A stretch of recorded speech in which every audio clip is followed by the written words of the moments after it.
Thanks for the advertisements. Yeah.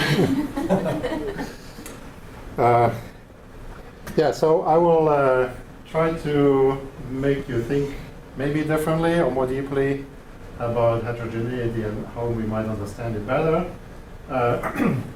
Rather than go into depth, this will be more of a review of a range of different things that span at least a decade and a half of research that involves numerous amazing collaborators. There's no way I could have done almost any of this without several very savvy collaboraters and various kinds of funding sources that have supported this work over time.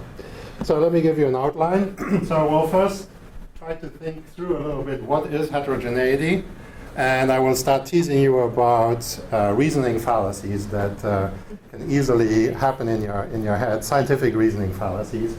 And the reasoning fallacies will also be a major topic of the morning session, the first 1 or 2 hours of the workshop on Friday. And we'll start first with heterogeneity across people, then we'll move to heterogeneity within person, and look at a specific paradigm from decision-making research a little bit more in depth, then broaden it but still stay within decision-making. Then we're going to completely change approach and talk about certain types of hypotheses that are all over psychology and for which this modeling approach might offer you some new ways of asking more nuanced, more detailed questions and have more powerful quantitative analytics. And for that, we're going to dig into a very important research paradigm that I'm clearly the world's expert in, which is the cringiness of my own jokes. No one is going to challenge that I know most about that. So I'm not going to get sidetracked on whether I'm misrepresenting something. And then I'll just finish off by just giving you a sense of how this whole research program fits together, all the various parts that are needed for building a new research program and making it usable by a broad set of scholars. So let's start with what is heterogeneity. And these two guys are going to help us a little bit here. They're just staring at their hands. I guess they seem to like black keys a lot. But so I'd like to start this kind of discussion with an analogy in music. Imagine that you're at a conference and by accident you walk into the wrong room, and it's a giant room and it's full of pianos, like 50 pianos, 100 pianos, and there's a person sitting on each piano. They're all playing at the same time, and it's just a cacophony of sounds in there. It's really awful, and well, you're tempted to run out, but you walk around a little bit and you realize, well, they're all trying to play the exact same piece, but they're just really not very skilled. So there's a lot of mistakes, and that's why it sounds awful. They just need to practice some more and coordinate some more. So, you get out of there, and unfortunately you keep running the wrong direction rather than towards your conference. You're actually running into another room that's crowded with pianists, and it's also sounding really awful and very loud. But you discover to your amazement as you walk around that every single pianist you pay attention to is playing perfectly without any mistake whatsoever. So they're all playing various pieces of Bach, but it's different pieces or different parts of the same piece, and so it's all overlaid over each other, and it's just a giant mess. So these are two different kinds of heterogeneity. In one case, arguably, if you could somehow get rid of the mistakes, you would be able to find the melody, the piece they are playing. But in the other case, it's a much more challenging thing, because the thing that they all have in common is that they're all playing Bach. But how would you actually go about detecting that they're all playing pieces from the same composer and that it happens to be Bach? So that's a very different kind of heterogeneity. And I'd like to think that it's the latter kind of heterogeneity that we're really interested in and that we face in psychology very often.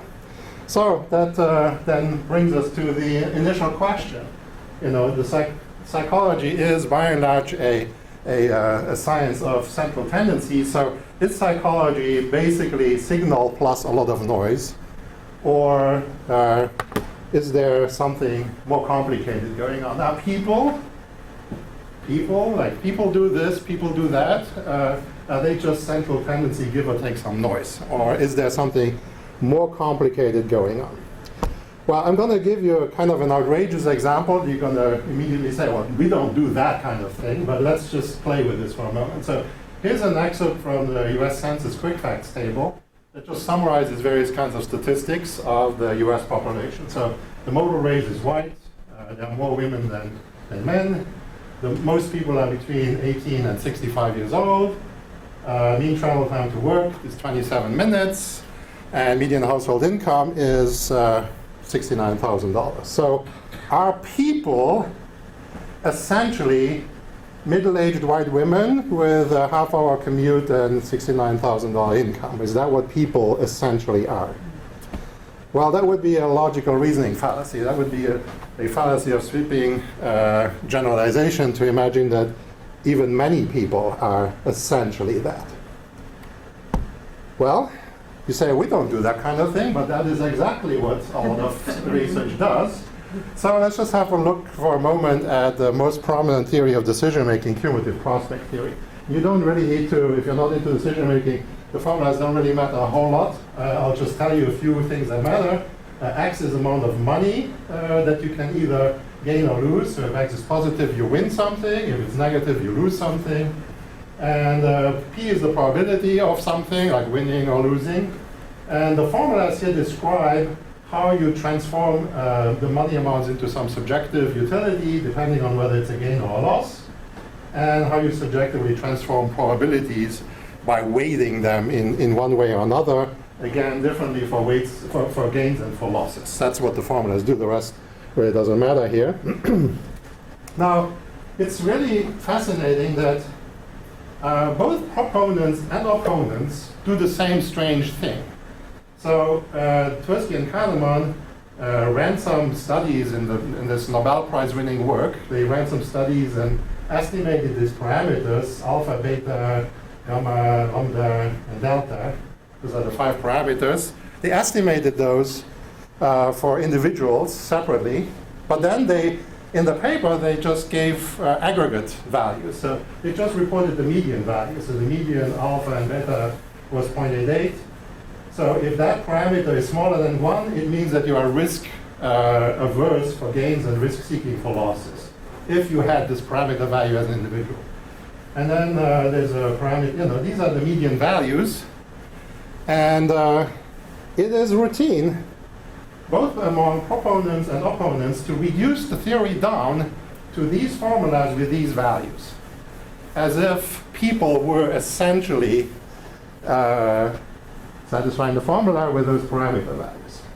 Now, this is particularly problematic when opponents do this, because opponents will oftentimes take these parameter values and then provide some evidence against that prediction and argue, hey, cumulative prospect theory doesn't work well. Look at my theory, it works better.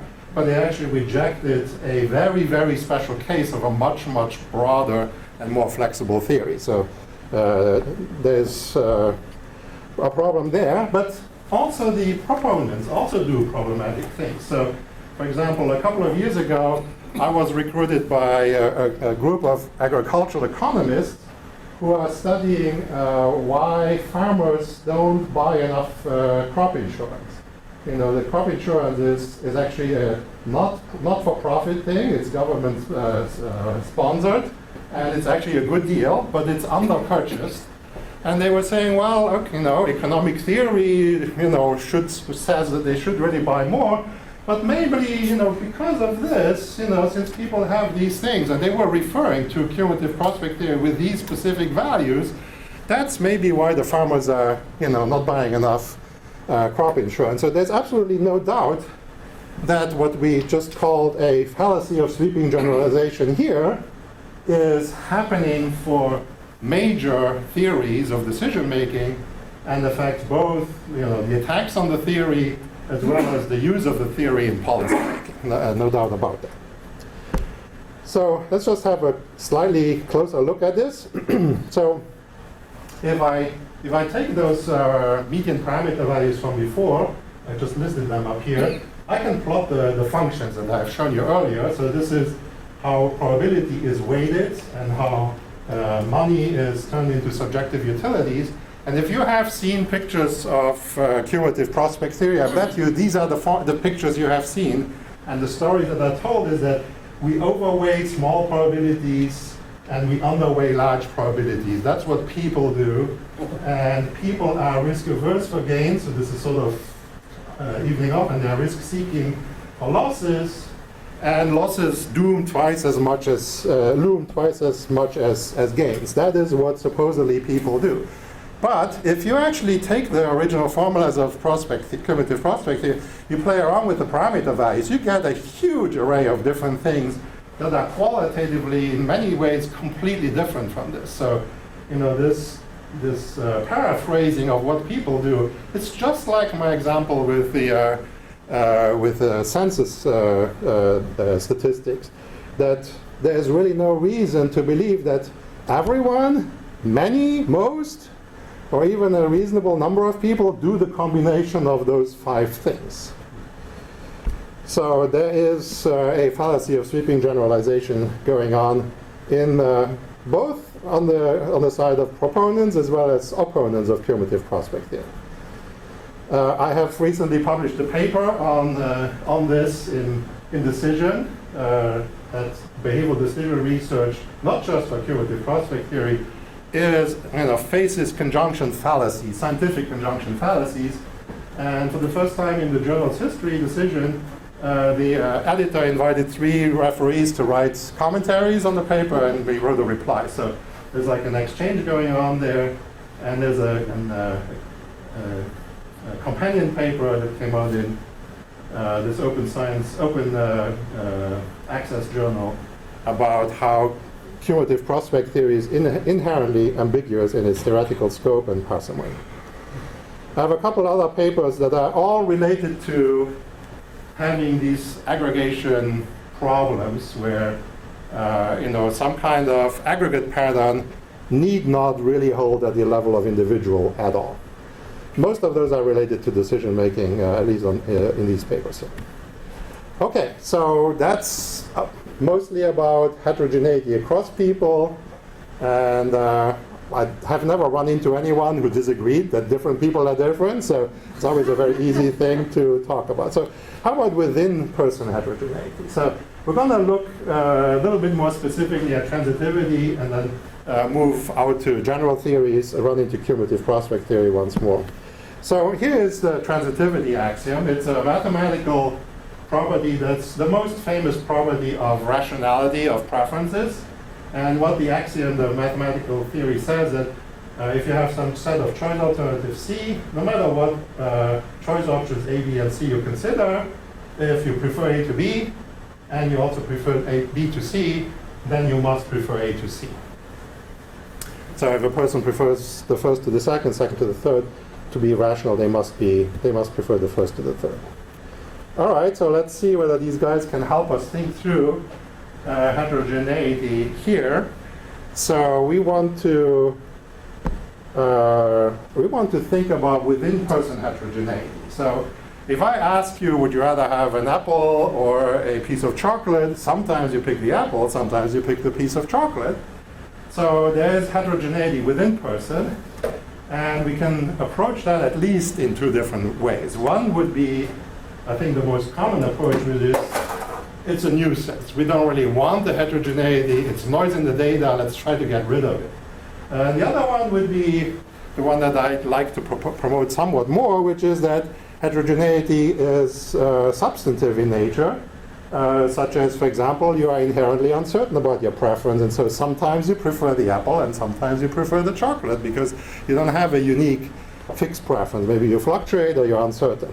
And so these will lead to different models and different data analytics as well.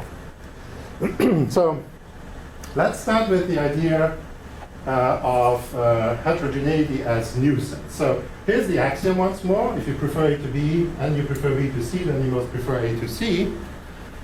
And now we're going to add something to this model to make it allow for nuisance, a noise of some sort.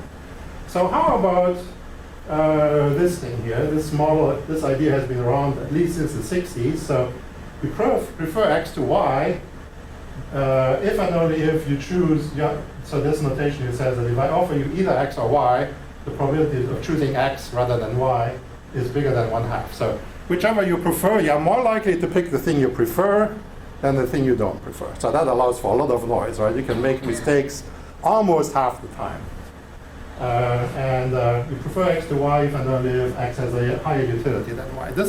This model is called the weak utility model. And if we're going to now take this and connect it to this. So here's a formula to go from preferences to choice probabilities. And here's a formula that captures or describes this rationality principle. So what do we get there? Well, I need to change things a little bit, so I've added the tilde here. So earlier it was strict preference, now it's going to be preference or indifference. If this matters to you, we need to talk separately because that will be a 2-hour conversation.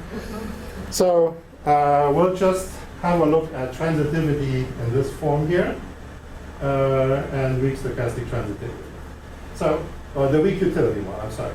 So what happens if we combine this and this? Well, this now becomes that, right? So instead of A preferred to B, I now get the probability of choosing A at least 1/2. And then here I have B versus C. That becomes the probability of choosing B over C is at least 1/2. And then the A over C becomes probability of choosing A over C is at least 1/2. And this has to hold no matter what A, B, C I'm considering. I actually need them to be distinct in order for all of this to work properly. So this is actually, so this here is a conjunction of properties. And then there's a disjunction because I have to go through all possible combinations of what A, B, and C are. So it's a very complicated hypothesis. And the violation of this property would be that if I find at least a triple DEF that has an inconsistency, I have rejected this. So if I find a DE and F such that you choose D over E most of the time, E over F most of the time, but then D over F less than most of the time, not as much, less than half the time, then I have refuted the weak utility model of transitivity. All right, so this is pretty complicated. There is a huge literature on testing transitivity of preferences. And I would say among all that entire literature, by far the most famous and highest quality paper is a paper by Tversky in the 1960s, where he looked at weak stochastic transitivity and he reported violations of weak stochastic transitivity. Now, we're going to need to do a little bit of geometry, and we'll do a lot more geometry on Friday. So let me introduce you to this geometric representation. So we're going to create a coordinate system of probability. So this axis here is the probability of choosing A when offered A versus B. So probability 0 all the way to 1. Here is the probability of choosing A if I offer you A versus C. That goes from 0 to 1. And then the probability of choosing B over C is on the vertical axis. As you move through all the possible combinations of A, B, and C, you actually, in effect, you end up, for 3 options, with 6 different transitive rankings of the choice alternatives. Each of these 6 rankings is marked here in one of the corners. So let's say your preference ranking is A is best, B is second best, and C is the least good.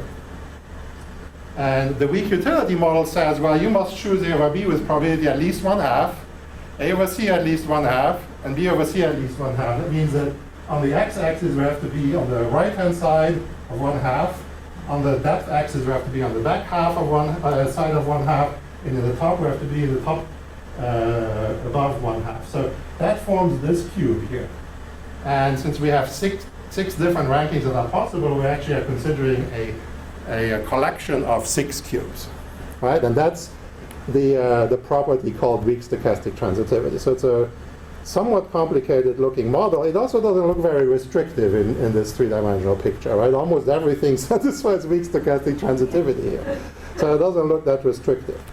So there are a couple of things I want to say here. One is that each of these coordinates is a binomial parameter. So I could ask, I could collect some data and count what proportion of times A has been chosen over B, B over C, and A over C.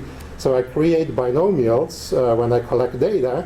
And the binomials are order constrained. I'll explain that in a moment. Now, if we have 5 choice alternatives, that's actually what Tversky did in his 69 paper. He had 5 choice alternatives in the master set.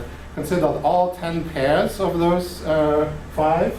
So now we, rather than being in the 3-dimensional space, we're in a 10-dimensional space, and this projector doesn't like to project 10-dimensional things, so that's why I have the 3-dimensional picture. But you need to just imagine this in 10-dimensional space, and weak stochastic transitivity, so this nuisance model of transitive preferences now becomes a collection of, instead of 6, 120 shaded cubes in 10-dimensional space, and the alternative hypothesis violating weak stochastic transitivity becomes 904 clear spaces. So here it looked like weak stochastic transitivity is not that restrictive, but in 10-dimensional space, there are almost an order of magnitude more ways to violate it than to satisfy it.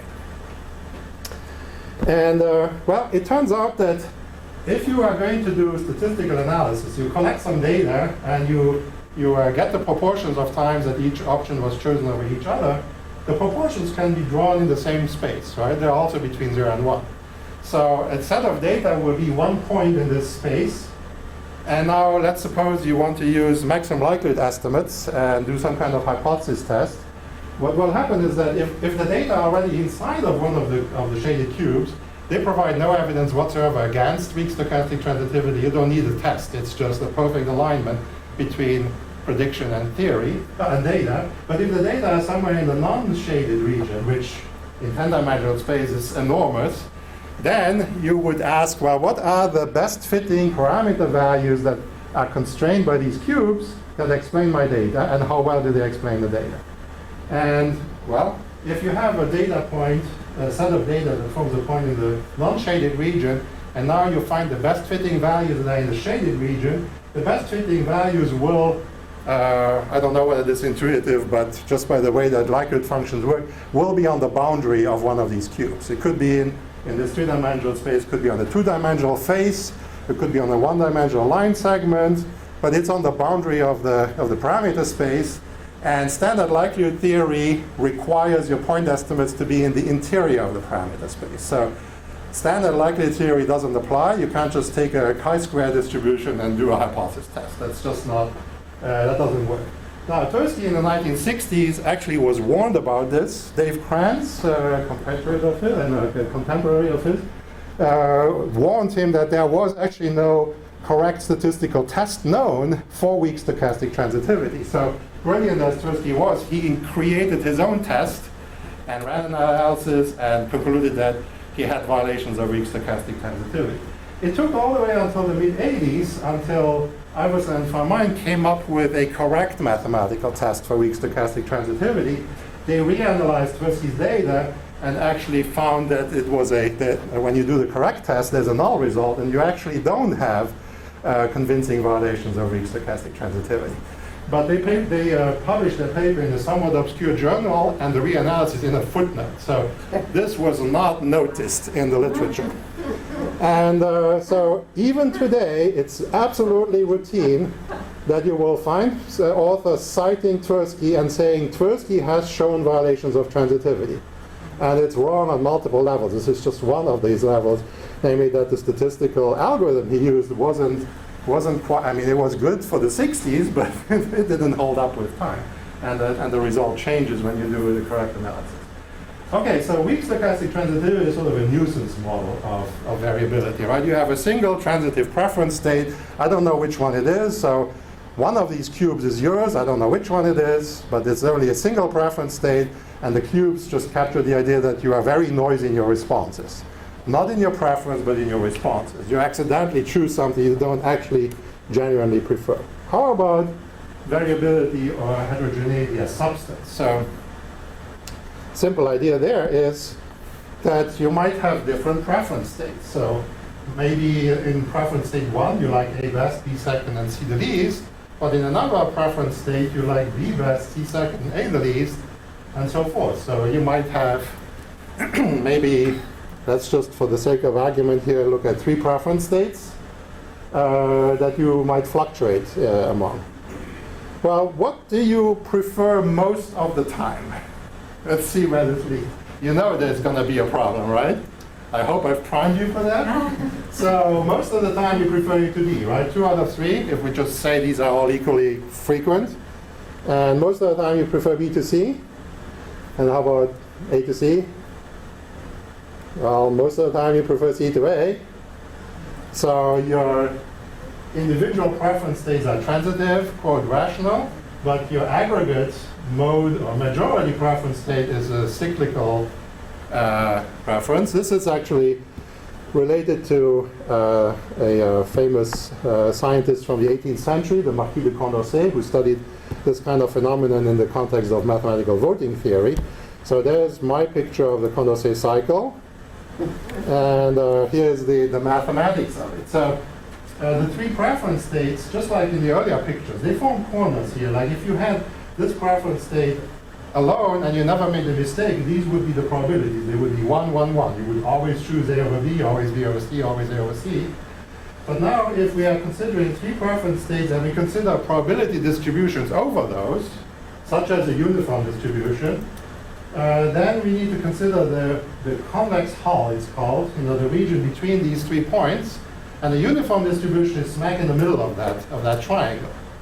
And guess what? That point happens to be in one of the cubes that were outside of weak stochastic transitivity, right? So if you are fluctuating in some random way among transitive mental states, and I just check weak stochastic transitivity, you might look like you're violating it, but in fact at every instant in time, you are doing something that satisfies transitivity.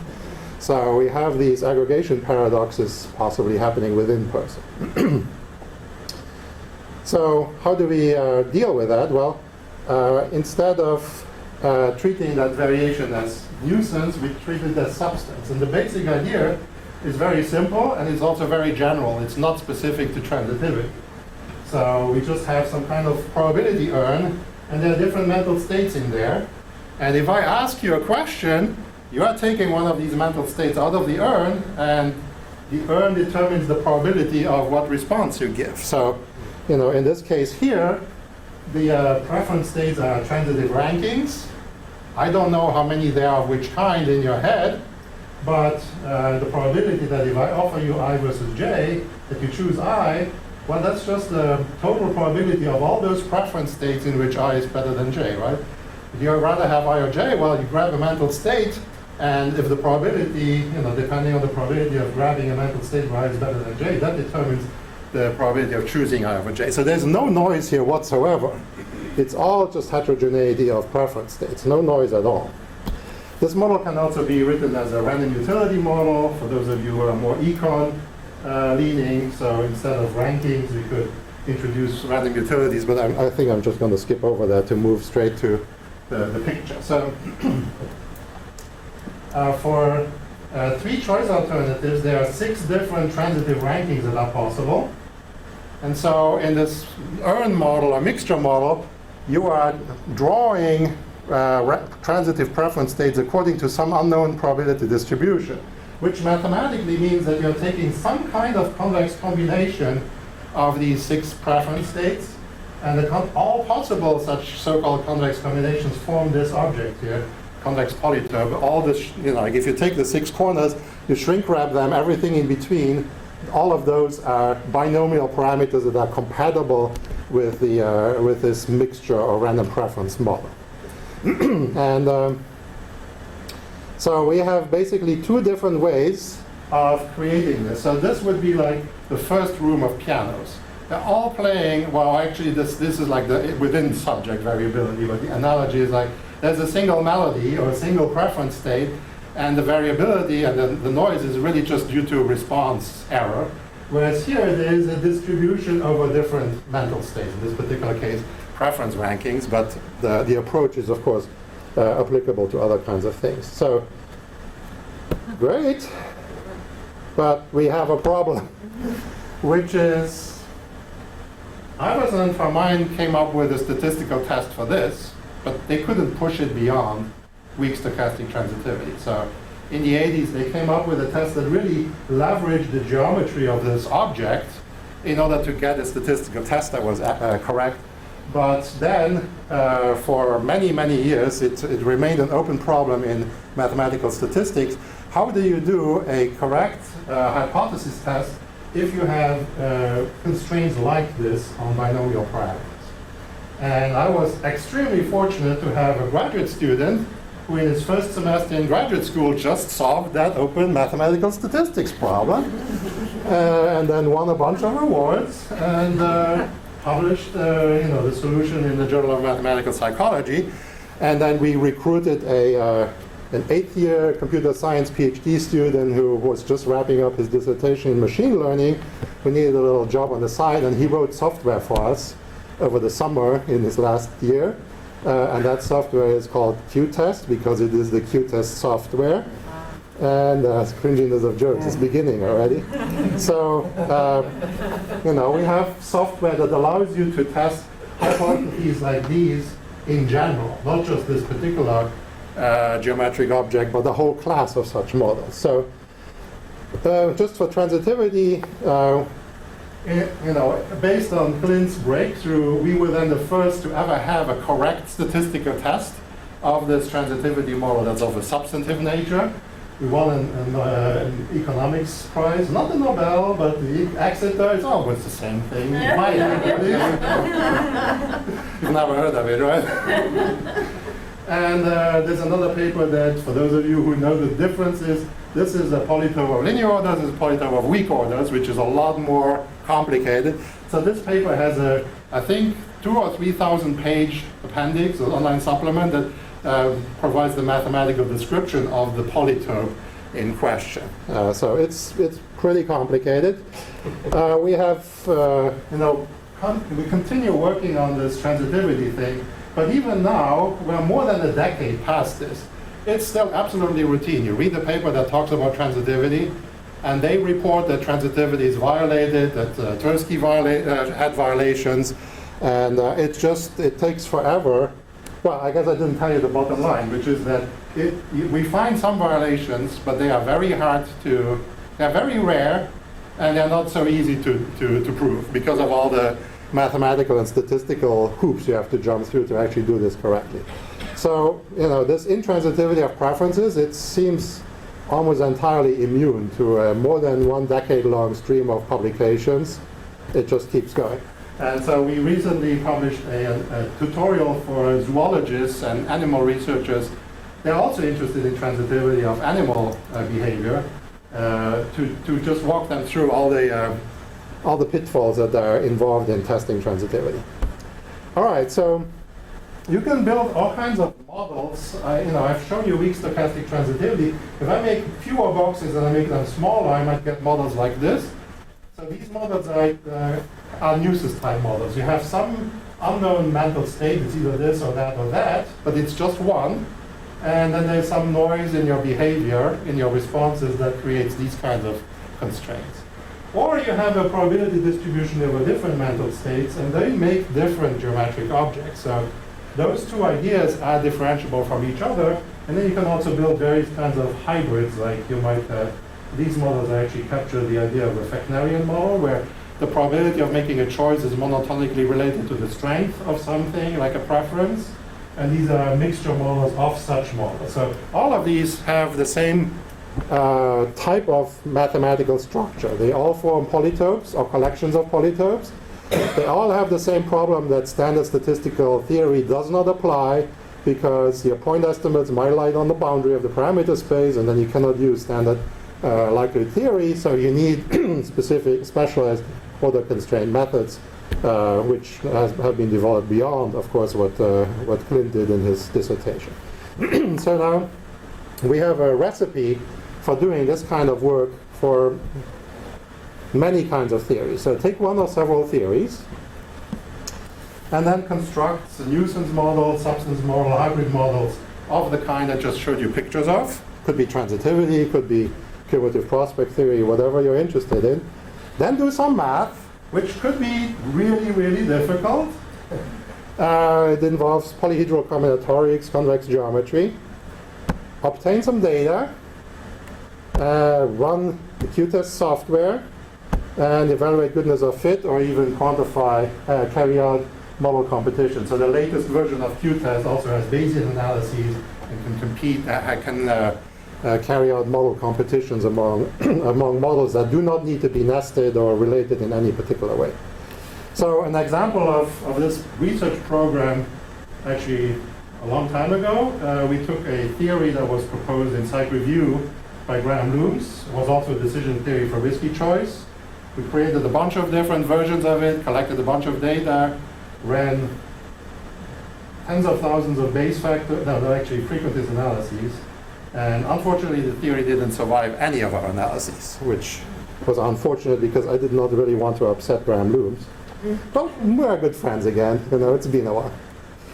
So this is how this program works, for example, for prospect theory. So you might have a given theory, and you might have many different versions. So in prospect theory, there are actually many different versions of the utility function that people have entertained, many different weighting functions. Then you create the vertices in the appropriate binomial space, the corners. And then you either make cubes from those, or you make polytopes from them to model the substantive variation. Making the cubes is negligible computationally. Actually, deriving all the patterns is somewhat expensive. And making the polytopes, that's really, really expensive. The reason is that when you have a polytope, one of these geometric shapes, if you just know the corners, the software needs not the corners, but it needs the surfaces of this polytope. And that's called a vertex to facet conversion in convex geometry, which is a computationally expensive problem. So whenever we do this, we enter this into some software, and then we cross fingers. Actually, most of the time before I actually cross fingers, the result is there. But in one of the papers I mentioned earlier, the one with the weak orders, we waited for 3 months before the results came out. And so basically, we set ourselves a deadline. We're willing to wait X numbers of hours or days or months. And if it's worked, then we're good, we can go. So we ended up, we had 94 models here, 45. We figured out this conversion fast enough. The others we just ditched. And then we also have many data sets from the bottom.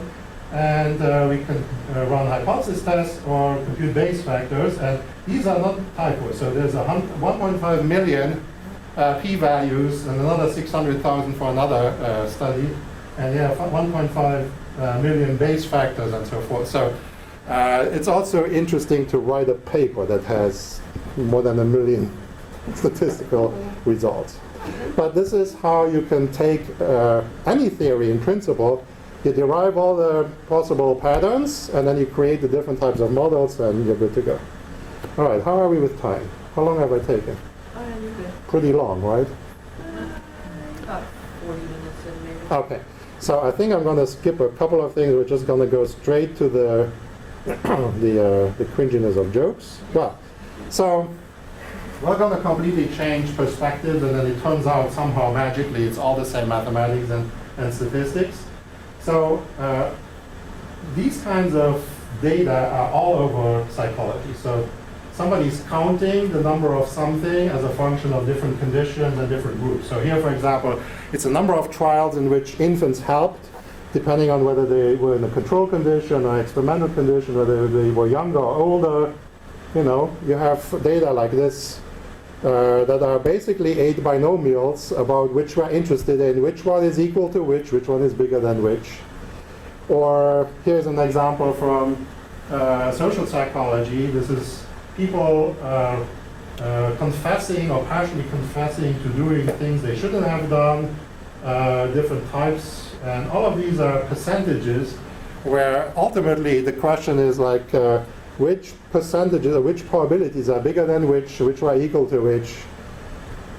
This involves 20 binomials. Or here, this is percent of reporting a major depressive episode in the last 12 months for different age groups and at different time points. And again, we're interested in which probabilities generating these data are bigger than which ones are equal to which. So this is a collection of 36 binomials for which we want to understand order constraints of one kind or another. And here's another example from cognitive psychology about how just repetition of something makes you believe it, even though you know it's false and stuff like that. It's also, again, counting how many people do something or how often something happens and trying to understand which is more likely than which. So, okay, I'm going to skip over this because I think it's more important that we talk about cringiness of my jokes. So, I have the experience that my children, as they have grown from children to teens to adults, they're adults now, they react differently to my jokes and find them more or less cringy. And so let's say I want to study this. I'm going to look at children, teens, and adults. And the twisty loop here means it's an illogical joke, and the heart means it's a pun, because I love puns. So we have the probability that, here's the probability that the child cringes when I tell them an illogical joke. Here's the probability I have shuffled these around. The teen cringes when I tell them a pun, right? So we have 6 such probabilities. And I actually would like you to think through what we would predict about these 6 probabilities. So it's like a warm-up. If you like this, then come back on Friday, we'll do more of the same thing. So the standard no-effect hypothesis, that cringiness does not depend on either age or joke type. What do you think that means for these probabilities?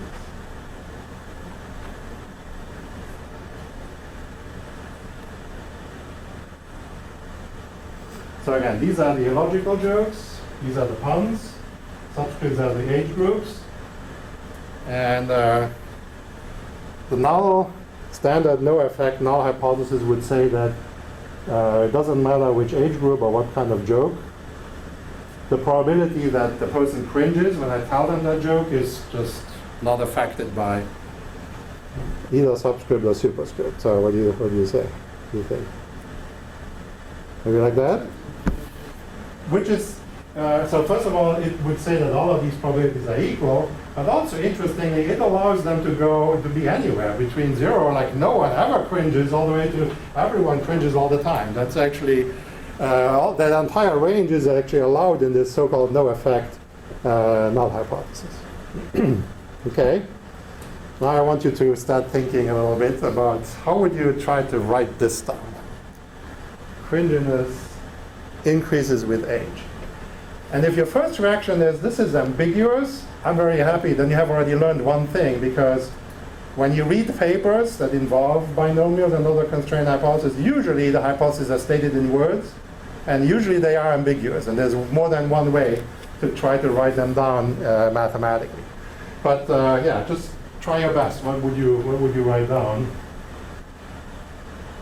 So again, cringiness means the probability that if I randomly draw a person within some condition or a certain type of joke, they cringe. And somehow I'm able to detect whether they cringe or not.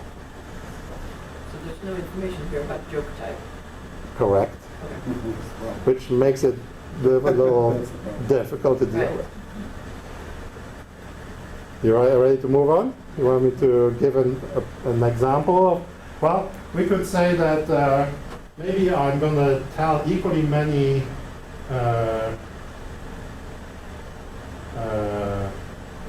illogical and puns. So we're going to just take the marginal probabilities, right? This is the probability average over the 2 types of jokes, because I'm going to do equally many of both. And so the probability of cringing on average among the 2 joke types for children is smallest, and for adults is the highest. One of the key things with this approach is that we're not treating this as a collection of hypotheses, but as a single hypothesis. So we would not run a bunch of t-tests. We would run only a single analysis. How about this? Now you might be able to figure this one out on your own. So cringiness increases with age, irrespective of joke.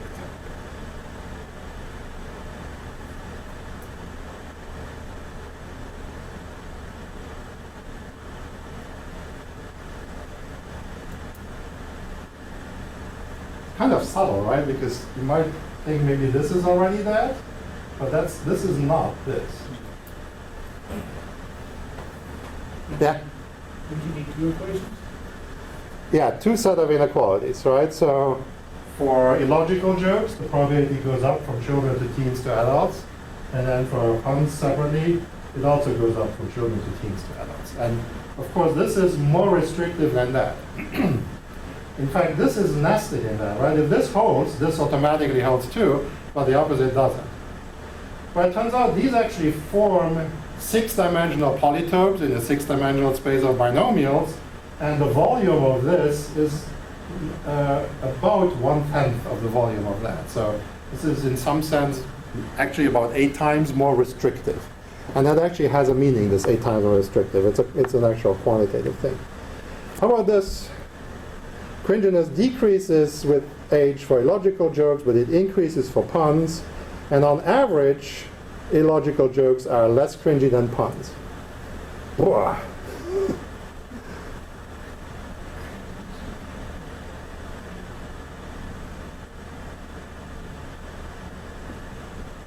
The purpose of this is to make you think, do I ask hypotheses like this?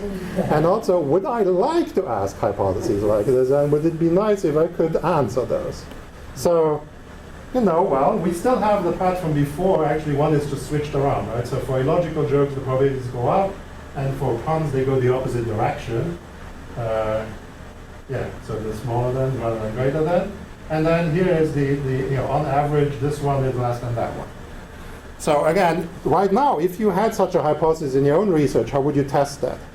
Maybe you would do a bunch of t-tests, or maybe stick it into some kind of software package that would add extra structure, I don't know, some analysis of variance or something or other. I'm not sure exactly what you would do, but here we are just treating this as one single hypothesis. These constraints define one single convex polytope, it turns out, in some appropriate space. And it's it can be treated as a single hypothesis. How about if you just want to try this, because now it should become a little easier. Instead of on average, this happens irrespective of age group. Everything else the same. Well, then instead of having these two averages compared, we have a bunch of separate inequalities. But something important happens here. If you look at this long enough, you'll see that I could actually drop some of these. Like these two follow from the others. And that relates back to the mathematics that one needs to do here, which is that in order for the statistical algorithm to work, you cannot have redundant constraints. You have to get rid of redundant constraints and boil it down to what's called a facet description of a polytope, for those of you who know the jargon. And we have a Shiny app in the works that will allow users to just type these in, not worry about the math. The Shiny app then launches some math, figures out the math, gets rid of the redundant constraints, spits out output that you can then load into the Q-test software and run the analysis. So we're just on the cusp of making these kinds of things very tractable for users. Now, I feel like I'm really going over time, so we should decide on what else we're going to do. It's 5 to 3, so we in principle have another half hour. Okay, I'll walk you superficially through a hypothetical data analysis. So I made some fake data, and my friend made the fake perfect replication with a larger sample size. And I'm particularly proud that virtually all the teams cringed at the prompts. So these are just how many out of 20 cringed? Oh no. So let's just look at these hypotheses and see how we would evaluate these. So the no effect hypothesis, that's actually a hypothesis you could just test with standard normal things, because it's just a bunch of probabilities are equal to each other. That doesn't require any kind of fancy analysis. And well, that's just not doing well. So let's move on to these two hypotheses, because I just want to show you how this plays out. So cringiness increases with age. It turns out that the proportions actually satisfy the inequalities perfectly. And if the proportions satisfy inequalities perfectly, that means they give no evidence against the hypothesis whatsoever, which means that the p-value is equal to 1. It may be weird to you if you're not used to this kind of thing, but the p-value basically quantifies how unusual your data are given the hypothesis. And well, hypothesis 1 is just smack aligned with the data. But the second hypothesis, remember, that was a little bit more restrictive. I said it was about 8 times more restrictive. So that actually does not perfectly, the data don't perfectly align with the hypothesis. So we get a p-value, but by most standards, we would not reject this hypothesis because p-value is kind of big. But as we double the sample size, actually, that's enough to easily reject the second hypothesis. So this is meant to give you a little bit of a flavor of how power might work with these kinds of approaches. And then all of the other hypotheses don't do so well. And I haven't talked about the base factor yet, but I'll say a few things just quickly about the base factor without going super long. So it turns out that if you take one of these polytopes and you calculate its volume, and then you take 1 divided by that volume, that is the upper bound on the base factor you get in favor of this model over an unconstrained model. So we can actually really quantify how restrictive every single one of these models is, because we can specify how much evidence we could possibly get in favor of this model in a base factor type of analysis. And then base factors also allow you to compare competing models against each other. So let's say I would like to see among hypotheses 1 and 2, how well they do. So I can take the ratio of these two base factors, and that quantifies my evidence in favor of either over the other. And that's really very close to 1. So we can't really distinguish from a Bayesian analysis. Either of these hypotheses does reasonably well, even though from a frequentist point of view with a large sample size, we would reject the second hypothesis in a frequentist test. But in a Bayesian analysis, they do reasonably well, and they do about equally well. And so you will, if you had more time and you stared at this, there would be various kinds of strange things in this table that have to do with how base factors reward models for accounting for data well, but they also reward models for being parsimonious, which here means volume of polytopes. And so, of course, the more small the make a polytope, the harder it is to fit data. So these things trade off against each other, and the base factors have sometimes interesting stories to tell you about how a model gets rewarded for being more parsimonious, even though it actually doesn't fit the data all that well. I mean, this is sort of an example of that, where from a frequentist point of view, you're able to reject the model, but from a Bayesian point of view, because it's so restrictive, it gets rewarded. Okay, let's see. What else do I want to do? I think maybe I'll just skip over this and just say that there are a bunch of building blocks here. I talked about conceptual things, about logic and scientific reasoning fallacies. There is some serious mathematics involved, but luckily, for much of that mathematics, there are also algorithms, public domain algorithms out there that can do the mathematics for you. And we have done our best to automate that in our software, so that depending on what you want to do, you don't even need to know that there are polytopes involved and what they look like, because the software just calls the math software and does the mathematics for you behind the scenes. You just need to know that it could be that your program will never end. So that I need to warn you. And then we are trying to make this public domain as much as possible. And maybe just to finish here with these pictures, the summer schools are aimed to help recruit junior scholars to learn about how the modeling works and how the data analytics work. So they are 2 weeks long, and well, the first summer school we had 8 participants, and the second one we had 5. And so we trained the summer school trainees in some depth, and then the idea of the workshop for Friday is that I will expose you to various kinds of ideas and just give you a flavor of various kinds of things you might be interested in. But there will be a local, quote, expert who's sitting over there who could help you overcome that initial hurdle of trying something out using our software. And I guess I'll leave it at that. Thanks.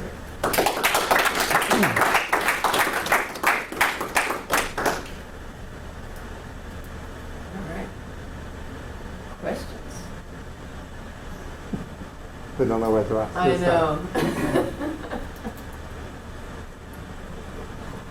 Please.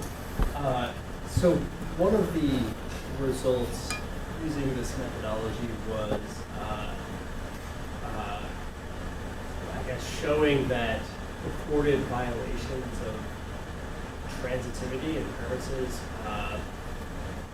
were not violations. Is that right? Because some papers forgot there is a quantifier that says for all ABC, and they just looked at one set of ABC. Yeah. Others don't use any kind of mathematics, any kind of statistics, or some use a certain math, like Tversky used the weak utility model, which is a nuisance type model, but did not consider the substance model that allows the transitive preference to fluctuate.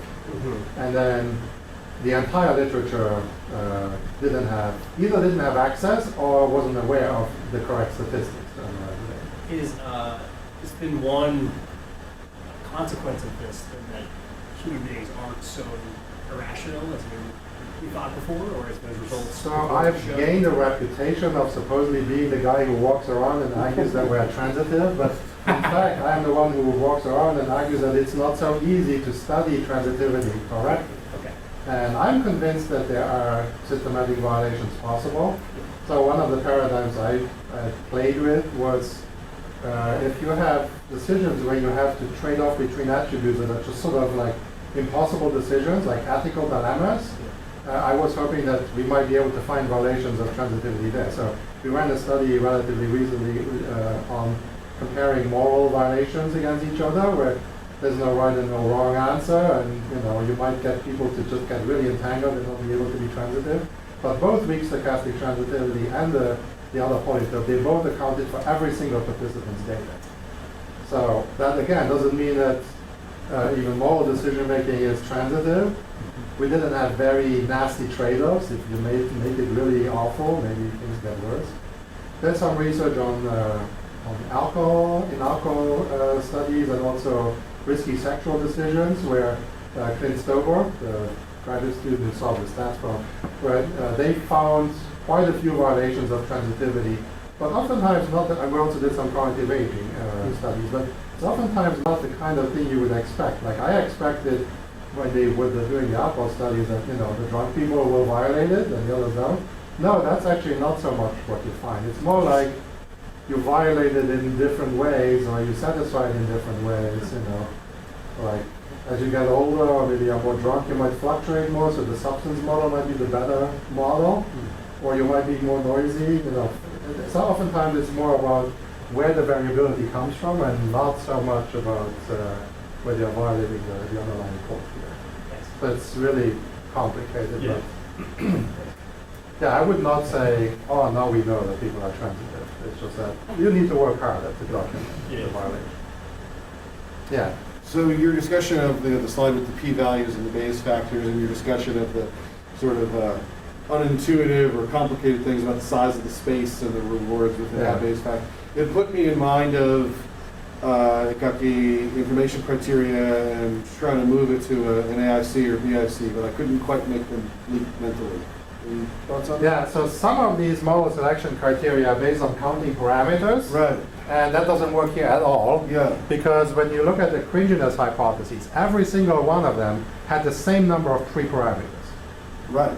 So any kind of model complexity measure that, or model selection measure that just discounts or penalizes by number of parameters, Right. it wouldn't know what to do with these. It would treat them all as equally complex when clearly they are not equally complex. So, So does this blow that up as a criteria? well, I guess for models like these, I think, what was it, AIC and BIC? I always struggle which one is which. The ones that just count parameters and penalize for that, they don't work here, but there's a BIC is the Bayesian information criteria, and that one actually we have used in combination with Bayesian p-value. So you could use Bayesian p-value to either reject or not reject another constrained model, and then use BIC to rank order models from best to worst. That connects naturally. It does connect. Yeah. That's right. I guess that's not based on just counting parameters and penalizing. Yeah, that's why. So the counting parameters thing is really a heuristic of how complex a model is. Yeah. Because you could have different models with the exact same number of parameters, but one is a tiny little geometric object, the other one is enormous, but they have the same number of dimensions in which they have some Sure. space. That's how this model complexity thing becomes very weird. Yes. Does that answer your question? Yeah. Okay. That's right. So if you look at judgments like louder than, and sweeter than, and lighter than, and so on. I think they would be amenable to this kind of study. They would be interesting. So the key thing here that's different from a lot of psychological research, you have to have a theory. You need to be able to derive predictions from the theory, and then you can apply the framework. You can't just start from the data and then make up some kind of theory from your data or try to extract patterns from data. So it doesn't work for any kind of exploratory analysis. It's really a very deductive approach. You need to have a theory, and then you either derive patterns that form polytopes, or you derive inequalities like in the Quinginus thing directly from your theory, and then you collect data and you let the competing theories compete. But yeah, for the kinds of things you mentioned, that's definitely doable. Like you could take, instead of the linear orders and the weak orders, you can take semi-orders or interval orders and play with those. And we've done some of it. That's the question, right? Answering it in jargon is the most efficient. Other questions? Okay, well I hope I see some of you on Friday, because I will actually explain some of this more on Friday, and then you can determine for yourselves whether it might be useful.